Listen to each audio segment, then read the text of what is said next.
Hey, this is Zach here with Casual Couch Critics. I just got out of watching Dune Part 2, and I'll put some spoilers in this. Let me just say minor ones. This movie is awesome. There's not a pointless scene in it. I did not feel the runtime. I know it's a longer movie, but I didn't feel it at all.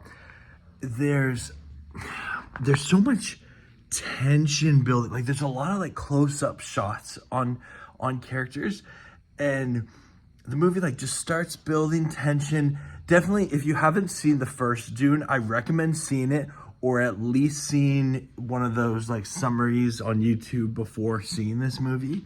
But there's sorry, I hit the wall.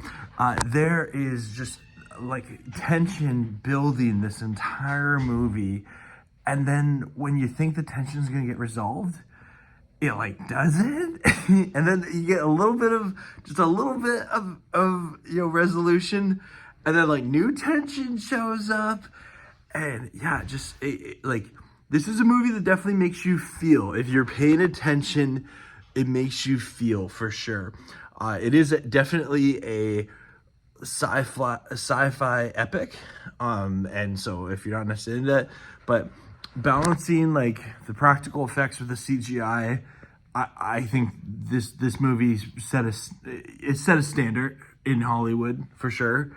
Really curious to see what happens in part 3, because yeah, after like that ending, I it's unsatisfying in a good way, if that makes sense. Just with how they end it. I have not read the books or seen previous Dune media other than the first Dune movie and then this sequel here, but loved it. Definitely want to watch it again. In like hopefully, I don't know about this weekend, but maybe next week. But sure, let us know in the comments below, what are your thoughts on this movie?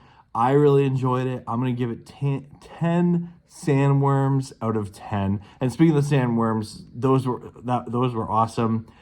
Just like riding the sandworms and like how they call it and everything is so cool. And it's really amazing battle scenes, especially the one at the end. The one at the end. And oh, I could just go on and on about this. This movie, like for the first act, you're like, hey, this is cool. Like I'm into this. And then when Austin Butler shows up and he licks a knife, the movie just like goes up from there. And you're just like, this is a great movie. This is so cool. But anyway, let me know your thoughts if you've seen it. I strongly encourage you. Definitely, if you're a movie fan, this movie's a win. It's a win.